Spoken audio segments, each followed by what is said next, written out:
오늘도 우리에게 새날을 주신 하나님께 감사합니다. 오늘 신명기 말씀은 이제 거의 끝자락에 와 있는데요.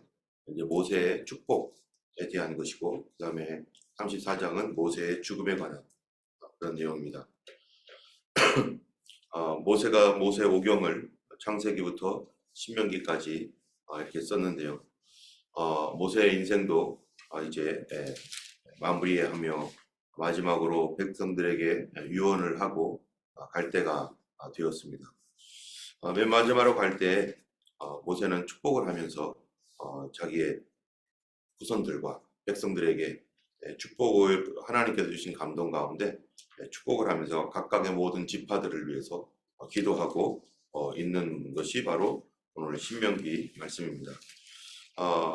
하나님께서 모세를 어렸을 때 죽음에서 건져내 주시고 그리고 애굽의 바로의 궁전에서 40년 동안 가장 좋은 학문, 가장 좋은 것들을 얻게 하셨다가 그리고 미디안 광야에서 40년 동안 그를 다시 인격적으로 겸손하게 훈련시키시고 학문과 또 겸손한 그러한 상태에서 모세를 다시 부르셔서 80세 그를 부르셔서 이스라엘을 구원을 하는 구원자로 하나님께서 쓰셨습니다. 그리고 약 40년 동안 광야를 헤매면서 그 방황하는 이스라엘 백성들의 지도자로서 모세가 이렇게 살아왔죠. 모세 인생이 40년, 40년, 40년 이렇게 구분이 될 수 있는데요. 120년이라고 하는 이러한 그 기간 동안에 모세가 하나님의 사람으로 세워진 것은 후반기 40년 동안 3분의 2 지점에서 그가 마지막에 40년을 하나님 앞에 헌신하여 바쳤습니다. 그 40년 기간을 통해서 이스라엘은 구원을 얻었고 이제 하나님 앞에 이제 가나안 땅에 들어가기 직전에 모세가 자기의 사명을 마치고 끝나는 시점이죠. 아무리 위대한 사람도 자기의 삶의 끝이 이르기 나름이고 위대하게 순종하며 헌신했던 사람도 더 이상 일할 수 없는 그런 때가 오게 됩니다. 모세뿐만 그런 것이 아니라 다윗 왕도 얼마나 훌륭한 왕입니까? 다윗 왕도 그랬고 또 많은 성경의 인물들 중에 정말로 더 살았으면 더 좋았을 텐데 라고 하는 그러한 그 사람들이 여럿 있습니다. 그런 많은 성경의 위대한 인물들도 시간이 지나면 자기의 사명이 끝나는 날 다른 사람들이 볼 때는 더 오래 할 수도 있는데 자기의 사명이 끝나는 날이 반드시 온다. 우리도 우리의 일을 끝마치고 이제 하나님 앞에 가야 할 날들이 가까이 오고 있는 것이죠. 그때까지 우리가 어떻게 살 것인가?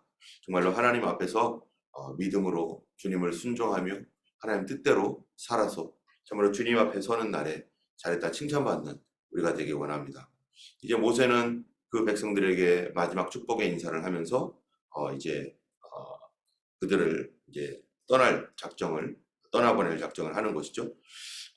요 모세의 축복 33장 또 32장 여기는 우리가 어제도 얘기했던 것처럼 모세가 쓴 것이 아니라 모세가 직접 쓴 것이 아니라 다른 사람을 통해서 쓰여진 내용이라는 거 우리가 알고 있습니다. 모세가 어떻게 축복을 했는지 여기에 보면 이렇게 되어 있습니다. 하나님의 사람 모세가 죽기 전에 이스라엘 자손을 위하여 축복함이 이러하니라. 그가 일렀으되 여호와께서 시내 산에 오시고 세일산에서 일어나시고 바란산에서 비추시고 1만 성도 가운데 강림하셨고 그의 오른손에는 그들을 위한 번쩍이는 불이 있도다. 이스라엘 백성들의 삶은 이 하나님의 그 구원의 역사 가운데 지금 있는데요. 모세가 축복하는 말이 시내산에서 오시고 세일산에서 일어나시고 바란산에서 비추시고 1만 성도 가운데 강림하셨고 여러분 이스라엘의 그 특별한 점이 뭐냐면 하나님이 함께 하셨다. 특별히 이스라엘은 하나님의 임재를 경험한 그러한 민족입니다. 하나님께서 그 이스라엘 민족들 가운데 어떻게 임재했는가? 바로 시내산에서 이 불과 구름 가운데 하나님이 역사하셨고 그 불과 구름 가운데서 들리는 하나님의 음성을 직접 들었어요. 이스라엘 전체가. 그랬을 때 출애굽기 19장에 보면은 그 이스라엘 전체가 하나님의 음성을 듣고 덜덜덜 떨면서 그 음성만 들어도 그들이 죽을 것 같은 그러한 그 두려움 가운데 휩싸이게 되었습니다. 하나님에 대한 두려움, 이거를 하나님께서 그들에게 주셨던 것은 그분의 그 하나님의 임재가 그들 가운데 나타났던 것은 이 하나님을 경외하고 영원토록 하나님의 복을 받으라는 의미로 하나님의 그 두려움을 경험하게 했던 거죠. 여러분, 우리 하나님의 그 임재하심이 어떤 사람들에게는 막 너무나 따뜻하고 치유가 있고 감사가 있고 막 이런 거 얼마나 좋습니까? 그래서 하나님의 임재함 속에서 하나님은 사랑이시다. 하나님은 은혜로우시다. 하나님은 우리를 불쌍히 여기시는 좋으신 하나님이다 라고 하는 그러한 그 하나님의 임재를 경험하는 사람도 있지만 반대로 하나님의 두려움을 경험하는 사람도 있어요.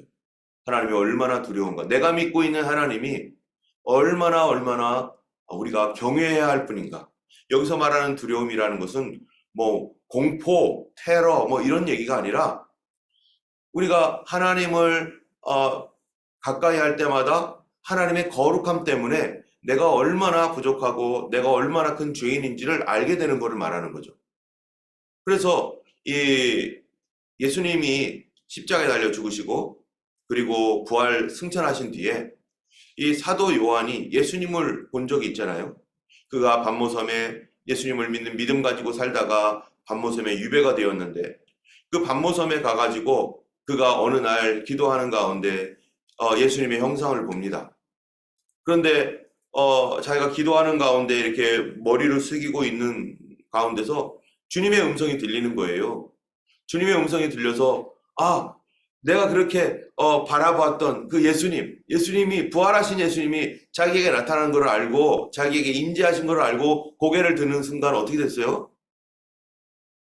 이 사도 요한은 예수님 품에서 안겨서 어렸었기 때문에 그 어린 아이를 예수님께서 돌봐주시듯이 그렇게 귀여워하고 이뻐하고 그렇게 했던 그 사도 요한인데 이 예수님을 그 친근한 눈으로 자기를 바라보는 예수님을 생각을 하고 그 예수님의 그 자기와 함께 있었던 그 선생님으로서의 그런 예수님을 생각하면서 이 사도 요한이 눈을 들었는데 그때 그가 거의 죽은 것 같이 되었더라.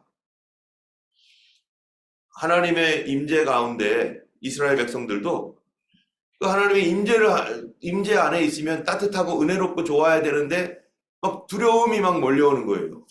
그 어떤 두려움인가요? 아까 얘기했던 거룩에 대한 두려움. 주님은 저렇게 깨끗한데 나는 이렇게 더럽구나. 하나님이 이렇게 순수하고 순결한데 나는 이 모양으로 살아가고 있는 이 죄인이구나 라는 것을 내 자신을 발견하게 되는 거죠. 그래서 칼빈이라고 하는 유명한 종교개혁자 있잖아요. 칼빈은 특별히 장로교회 창시자라고도 할 수 있는데 이 종교개혁자 칼빈은 마르틴 루터와 함께 굉장히 중요한 인물입니다. 그런데 그가 쓴 기독교 강요라고 하는 책이 있어요. 이 기독교 강요는 이 전 세계의 크리스천들에게 반드시 읽어봐야 할 지침서와 같은 그러한 아주 중요한 내용인데 이 칼빈은 어떤 사람이냐면은 굉장히 그 천재예요. 기독교 안에서 천재가 여러 명이 있는데 제일 중요한 천재 중에 한 사람이 아우구스티누스라는 사람이 천재이고 두 번째 칼빈이라고 하는 사람이 천재이고 그 다음에 세 번째가 조나단 에드워드라고 하는 사람이 천재입니다. 그들을 천재라고 하는 이유는 뭐냐면은 그들은 성경만 알고 있는 게 아니라 세상의 모든 학문들을 자기가 다 섭렵하고 그거를 자기 안에 다 소화시켜 가지고 새롭게 이것을 신앙적으로 또 바르게 해석해서 다시 세상에 쫙 보내는 사람들이었어요. 어거스틴도 그 당시에 이 약 300년경이죠. 그 사람도 400년경이군요. 그거를 모아가지고 쫙 번지게 했던. 그리고 칼빈도 종교개혁 당시에 그 당시에 경제, 사회, 문화, 사회 또는 철학 이런 모든 학문들, 세상의 모든 학문들을 그리고 얼마나 이 세상의 학문들이 엄청납니까? 그 공부를 한 분야만 해도 정말 다 끝내지도 못하는데 이런 분들은 이 모든 것들을 다 섭렵해가지고 그 당시에 수많은 철학적 질문들이나 난제들 이런 것들을 다 자기가 품고 이거를 성경적으로 다시 해석을 하고 그래서 세상에 다시 보여주면 세상 사람들이 그거를 보고 이게 무슨 소리야 하는 게 아니라 그래 맞구나 이게 진리구나 이렇게 살아가야 돼 이거를 알게 한 거예요. 조나단 에드워드도 마찬가지죠. 막 조나단 에드워드를 공부하는 분들은 너무 어렵다고 합니다. 왜 어려운가? 그가 세상에 있는 모든 학문들을 다 섭렵하고 그거를 자기 언어로 다시 풀어내는데 그런 학문들을 잘 모르면 이게 뭔 말하는지를 모르기 때문에 모든 것들을 그들이 이게 풀고 나가는데 바로 그 중에 한 사람이 칼빈인데 칼빈이 기독교 강요에서 쓴 내용 중에 하나가 뭐냐면은 맨 앞장 1장에 나오는 내용이 있어요. 그건 뭐냐면은 사람은 하나님을 아는 만큼 자기를 알게 된다. 이게 칼빈이 했던 중요한 포인트입니다. 사람은 하나님을 아는 만큼만 나를 알게 된다는 거예요. 내가 하나님을 어떻게 아느냐가 그만큼 나를 알게 된다는 거예요. 여기에 이스라엘 백성들이나 또는 많은 이 신앙의 선진들이요. 하나님을 알았어요. 그런데 하나님을 알게 되면서 그들은 뭐를 발견하게 되느냐? 자기 자신을 발견하게 되는 거예요.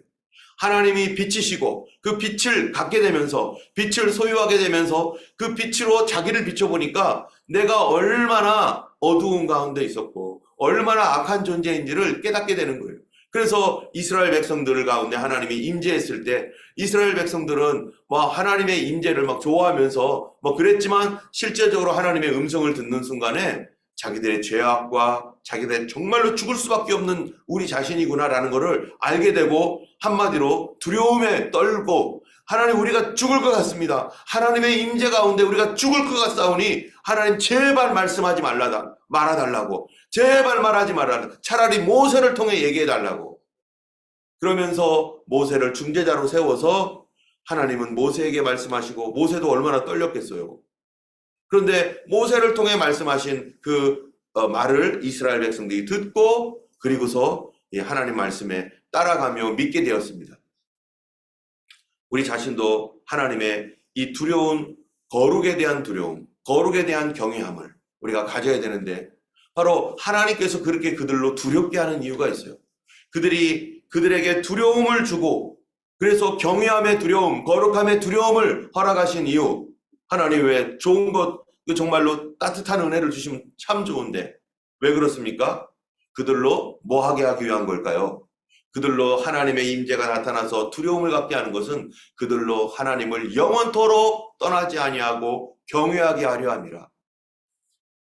그 두려움을 경험한 뒤에 하나님의 두려움이라고 하는 그 두려움을 경험한 뒤에는 하나님을 더욱 의지하고 더욱 순종하고 더욱 따라가는 사람이 되도록 하나님께서 그런 두려움을 경험을 주었습니다. 여러분 사단도 똑같은 경험을 줄 수 있어요. 두려움의 경험. 근데 마귀가 주는 두려움이라고 하는 건 어떤 두려움입니까? 하나님께로부터 멀어지게 하고 하나님을 떠나게 해서 하나님 없이 살아가고 하나님 너무 무서워. 그래서 나는 도망갈 거야. 그런데 그 두려움이 누구로부터 왔던 거예요? 마귀가 준 두려움이에요. 그거는. 하나님이 주는 두려움은 하나님의 거룩을 닮아가고자 하고 그 앞으로 더 나아가고 두려운 줄 알고 하나님 말씀을 순종하고 실천할 수 있도록 우리를 그렇게 격려하고 힘을 주는데 마귀가 주는 거 잘못된 두려움이죠. 그 정죄감이라고도 할 수도 있고 그리고 잘못된 두려움. 그래서 어떤 사람들은요 하나님을 두려워해요. 엄청 두려워해요. 그런데 어떤 두려움이냐? 하나님의 거룩에 대한 두려움, 하나님의 순결에 대한 두려움, 이런 경외함의 두려움이 아니라 심판에 대한 두려움이에요. 그 하나님의 경외에 대한 두려움은 당연히 심판에 대한 두려움이 있지만 그 두려움이라고 하는 그 종류가 다릅니다. 하나님께서 주시는 이 거룩에 대한 두려움과 심판에 대한 두려움은 하나님 앞에 순종하고 복종하고 믿음으로 살아가게 하고 하나님을 더욱 사랑하게 만드는 두려움인데 마귀는 전혀 반대예요. 그러니까 가짜 두려움이죠. 진짜 두려움이 아니라. 여러분 아이들이 부모님께 순종하고 따라가는 아이들 많습니다. 그럴 때 이 아이들이요 부모님이 때려가지고 막 그냥 때리고 학대를 해가지고 가지고 있는 두려움이 있는 아이들이 있는가 하면 부모님이 사랑하고 그들을 불쌍히 여기고 하면서 사랑해 줌으로 부모님과의 관계가 너무너무 좋은데 이 관계가 내가 혹시나 부모님께 잘못해서 깨지면 안 되지라고 하는 이런 경외에 대한 두려움도 있잖아요. 너무 좋아서 엄마 아빠가 너무 좋아서 이건 영원토록 내가 엄마 아빠와 같이 살 거야. 뭐 이런 아이들도 있잖아요. 그들 안에 하나님에 대한 두려움이라고 하는 바로 하나님에 대한 경외함으로 가게 하는 두려움입니다. 자, 그런데 여기에 보니까 일만 성도 가운데 강림하셔서 그들로 영원토록 하나님을 경외함으로 복받기를 원하노라. 이게 하나님의 마음인데 그 마음이 그대로 전달이 되는데 여기 보면은 일만 성도 가운데 강림하셨고 2절 끝에 보면 그의 오른손에는 그들을 위해 번쩍이는 불이 있도다. 번쩍이는 불이 있도다. 여러분, 하나님의 오른손에 번쩍이는 불이 있다. 이게 무슨 말입니까? 그 당시에 모세가 시내산에 올라갔었을 때요. 시내산에 올라갔었을 때 하나님께서 왜 모세를 올려보냈느냐? 모세에게 뭐를 주기 위한 거였어요? 십계명의 두 돌판을 주기 위한 거였어요. 모세에게 십계명의 두 돌판을 주려고 하나님이 올라오게 하셨는데 모세가 거기서 40일 40주야를 있으면서 하나님이 십계명의 두 돌판을 만들어 주셨는데 성경에 보면 어떻게 말하고 있느냐? 하나님의 손가락으로 썼다는 거예요. 하나님의 오른손가락으로 썼겠죠. 그런데 손가락으로 썼을 때 그 손가락에서 나온 게 뭐냐? 바로 불이라는 거예요. 불. 그러니까 모세가 직접 하나님의 사람의 손가락 같은 손가락을 손가락을 본 게 아니라 하나님께서 그 역사하시는 거를 사람이 이해하기 쉽게 표현한 것이 그런 거겠죠. 그런데 마치 사람이 손가락으로 쓰듯이 하나님께서 십계명의 두 돌판에다가 불로써 글을 쫙 썼다는 것입니다. 바로 그 번쩍이는 불이 있도다. 그 불이 뭡니까? 하나님의 말씀. 다시 말하면 좀 더 구체적으로 말하면 하나님의 율법이라는 것이죠. 십계명의 그 계명들은 이 모세 오경의 전체 하나님의 율법의 요약본이 십계명이에요. 성경에 여러 가지 중요한 많은 그 말씀들이 있지만 그것을 10개로 딱 모아봐라 하면은 십계명입니다. 바로 그 십계명을 주시고 나머지 디테일한 것을 십계명의 디테일한 것들을 모세에게 나중에 레위기서 말씀, 민수기, 출애굽기 그 뒤에 쫙 설명을 합니다. 마치 헌법과 같은. 자, 그런데 이 십계명의 말씀이 있는데 3절에 보니까 여호와께서 백성을 사랑하시나니 모든 성도가 그의 수중에 있으며 주의 발 아래에 앉아서 주의 말씀을 받는도다. 자, 여기 보면은 하나님께서 그렇게 경외하게 하시기 위하여 그들에게 복을 주시기 위하여 이렇게 나타나셨고 그리고 십계명의 말씀들을 불과 같은 말씀을 그들에게 써서 주셨고 이 불과 같은 말씀은 오늘날로 말하면 성령의 말씀이죠.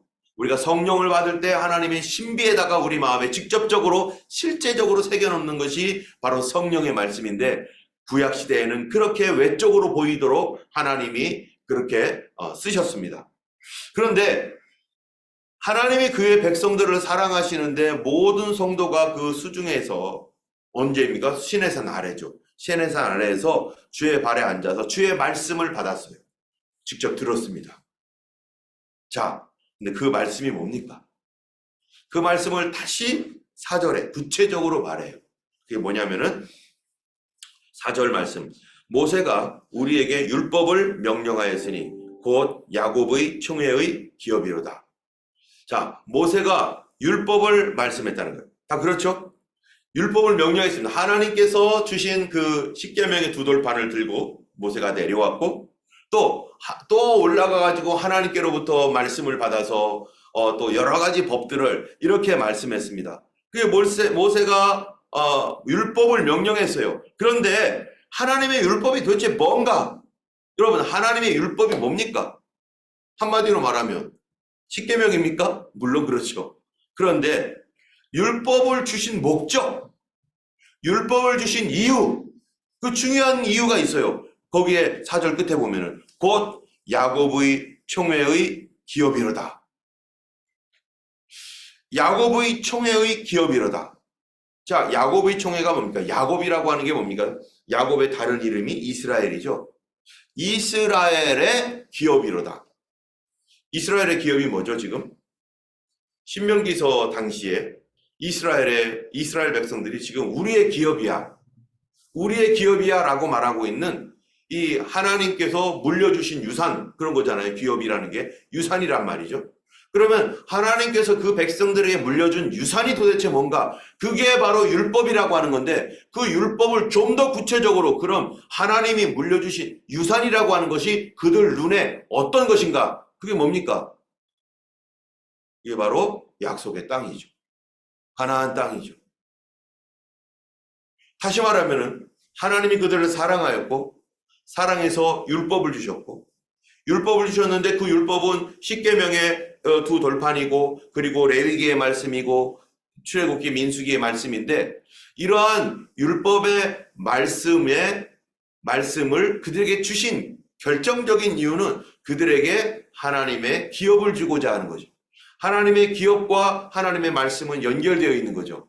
하나님의 말씀이 있어야 그들에게 기업이 있는 거고, 그 기업은 약속의 땅, 그들에게 눈에 보이는 가나안 땅입니다. 그러면 이 가나안 땅을 한번 찍고 돌아오는 겁니까? 한번 보고 돌아오는 게 아니라 그들이 가나안 땅에서 뭐 하는 거예요? 영원토록 하나님 섬기며 살아가도록 하나님이 계획하셨고, 그곳에서 하나님의 복을 받도록 계획하셨단 말이죠. 그러면은 이스라엘 백성들이 이제 자유를 얻어서 들어가는 나의 땅, 내 기업이 있는 나도 땅을 갖게 될 수 있는 유일한 놀라운 그 역사, 그 일이 자기에게 이루어지는데, 그 가나안 땅에 지금 들어가는 그 시점에서 그들에게 가나안 땅을 하나님 앞으로 주실 텐데, 그러면 거기서 몇 년 살으라는 거예요? 10년 살다가 돌아오는 겁니까? 20년 살다가 돌아오는 겁니까? 그게 아닙니다. 하나님이 한번 결정하시면 이건 언제까지 결정되는 거예요? 영원이에요, 영원. 이스라엘 백성이 영원토록 이 땅에서 하나님의 복을 받으며 세계를 축복하는 민족으로 살기를 원한다는 거죠.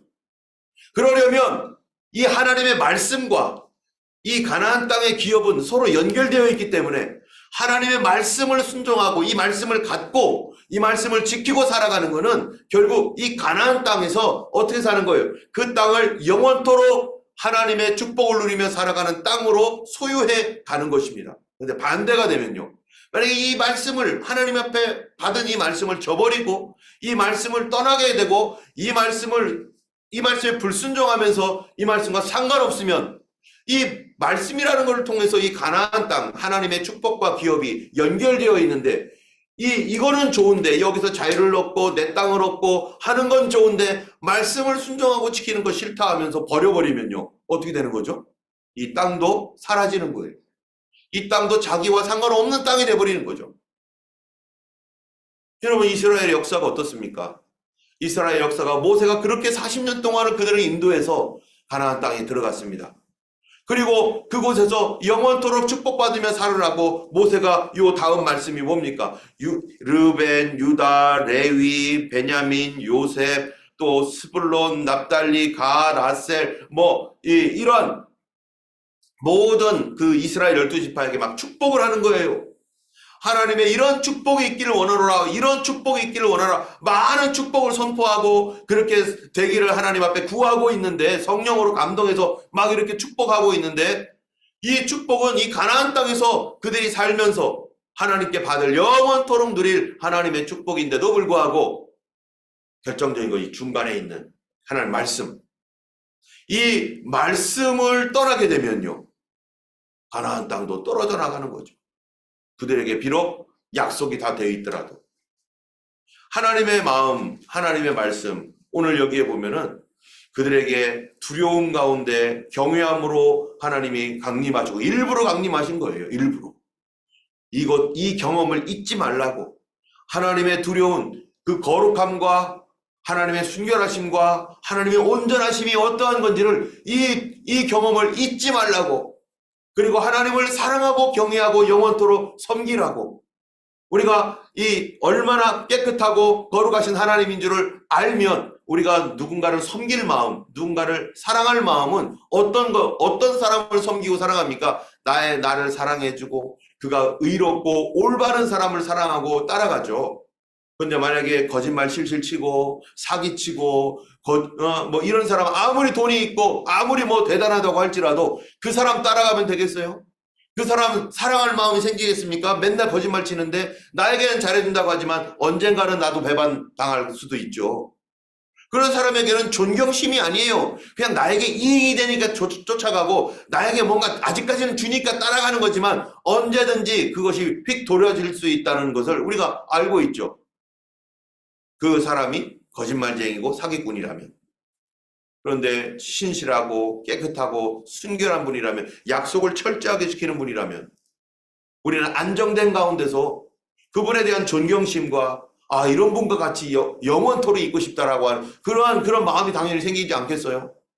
우리 어린아이들을 키우는 엄마들 보면은요, 저도 그런데 우리 아이들 라임이와 수아가 어렸을 때 뭐 3살, 4살 얼마나 귀엽고 이쁩니까? 2살, 3살 얼마나 귀엽고 이쁩니까? 그런데 그때 가졌던 마음이, 세상이 이게 물론 아이들을 키우면서 힘들기도 하지만 근데 그 귀엽고 착하고 순진하고 깨끗한 이 아이들을 보면서 딱 요때 머물렀었으면 좋겠다. 지금 와서 생각하면 요때 그 어린 시절 우리 아이가 아주 귀여웠을 때, 아주 이뻤을 때, 그리고 아이들과 제일 좋았었던 그 시간으로 다시 돌아가서 영원토록 딱 그 자리에 있었으면 좋겠다. 아마 저희 부모님도 그랬을지도 모르죠.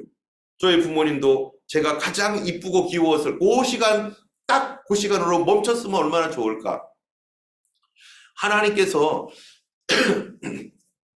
이스라엘 백성들에게 정말로 그러한 하나님의 은혜 가운데, 그 하나님의 사랑 가운데 정말로 영원토록 거하기를 하나님이 원하고 계시기 때문에, 그래서 이스라엘에게, 그들에게 뭐를 줬습니까? 그래서 율법을 줬습니다. 그들과 하나님과의 관계가 영원토록 아름답고 변하지 않는, 그리고 그들에게 주신 하나님의 약속들이 다 이루어지고, 그렇게 하기 위해서 하나님께서 약속의 말씀을 줬다는 거죠. 오늘 우리가 여기에 성경에 있습니다. 성경의 이 약속의 말씀, 이 말씀은 결국 하나님께서 우리에게 어디를 약속한 말씀입니까? 이 약속의 말씀이. 복음은 도대체 우리에게 무엇을 주는 약속입니까? 바로 이 베드로전서인가요? 거기 보면은 믿음의 결국은 영혼의 구원을 얻음이라. 예수님께서 이 땅에 오셔서 십자가에 달려 죽으신 것, 그것이 우리를 사랑한다는 것 우리가 알고 있습니다. 그런데 그 궁극적인 이유가 뭡니까? 우리를 사랑해서 어떻게 하겠다는 거예요? 하나님께서 주신 영원한 자유롭고 영원한 약속의 땅인 하나님 나라, 그 천국을 나에게 기업으로 주시고 유산으로 주셔서 거기서 영원토록 우리 하나님과 함께 살며 영원토록 하나님을 섬기며 살도록 우리 하나님께 우리를 위하여 축복으로 주신 그것이 뭡니까? 바로 이 복음이고 하나님 말씀입니다. 만약에 우리에게 복음이 없어지고 말씀에서 떠나가게 되고 복음을 무시하게 된다면은 여러분, 우리는 어떻게 되는 겁니까? 우리에게 주시기로 약속되어 있던 그 땅, 그곳은 우리 것이 아니게 되는 거죠. 그럼 우리가 어디에 갑니까? 영원한 형벌 가운데, 지옥 가운데 들어갈 수밖에 없는 존재라는 것을 우리가 잘 알고 있어요. 여러분, 나 같은 사람이 깨끗한 천국에 갈 자격이 됩니까? 나 같은 사람이 거기에 과연 들어갈 수 있을까? 내가 생각해봐도 안 되죠. 하나님의 거룩함과 하나님의 은혜로우심 가운데 우리가 어떻게 이런 마음 가지고 들어갈 수 있어요? 오직 예수님의 보혈의 피를 믿는 믿음 때문에 우리가 하나님의 자녀가 되었고 그 땅을 우리의 약속의 기업으로 받았습니다. 하나님께서 우리에게 이렇게 하라 저렇게 하라 라고 하는 이런 말씀들, 성경에 있는 많은 율법과 같은 또 복음의 메시지들, 예수님의 명령들, 이런 말씀들은요, 이게 다 어디랑 연결되어 있는 거예요? 나의 구원, 나의 이 영원한 하나님의 나라에 대한 소망과 연결되어 있는 것이고, 이스라엘 백성들에게 그렇게 율법을 통하여 기업을 약속하신 하나님은 오늘 우리에게 복음을 통하여 예수 그리스도를 통하여 하나님 나라를 영원토록 누리도록 우리에게 준비했습니다. 예수님 다시 오실 날이 얼마 남지 않은 이 시대를 우리가 살고 있습니다. 우리가 이 땅에 살면서 좀 이 땅의 행복함과 즐거움 그런 것도 있지만요, 어떤 곳에서는 지금 난리가 나서 전쟁과 같은 삶을 살고 있는 그런 사람들도 있습니다. 그곳에서 믿음 지키고 있는 성도들도 있고요. 우리가 이 땅이 다가 아니라 이 일 후에 심판이 있다는 것과 하나님 나라를 우리를 위하여 예비하시고 준비하셨다는 것과 뿐만 아니라 그 반대에 영원한 지옥과 형벌이 또한 있다라는 사실을 항상 기억해야 될 것입니다. 하나님 나라를, 우리 하나님 나라만 생각하면 안 돼요. 하나님 나라 반대편에 뭐가 있는가? 영원한 형벌의 불의 지옥이 누구에게나 열려 있다라는 거예요. 누구에게나 하나님 나라가 열려 있는 것처럼 우리 하나님은 예수 그리스도의 이 복음의 말씀을 붙들고 그리스도의 복음을 통하여 우리를 이 영원한 형벌에서 건지시고 구원하신 하나님이십니다. 우리가 하나님의 은혜 안에서 영원토록 하나님의 은혜를 누리며 주님과 함께 살아가는 우리가 되기를 원하고, 또 그것 때문에 우리에게 주신 하나님의 복음의 말씀을 통해서 하나님을 경외하는 삶, 하나님의 교회를 아름답게 섬기고 하나님을 경외하는 삶으로 살아가는 우리 모두가 되기를 예수님의 이름으로 축원합니다. 기도하겠습니다. 거룩하신 하나님 아버지, 우리 주님 우리를 사랑하셔서 그 아들을 십자가에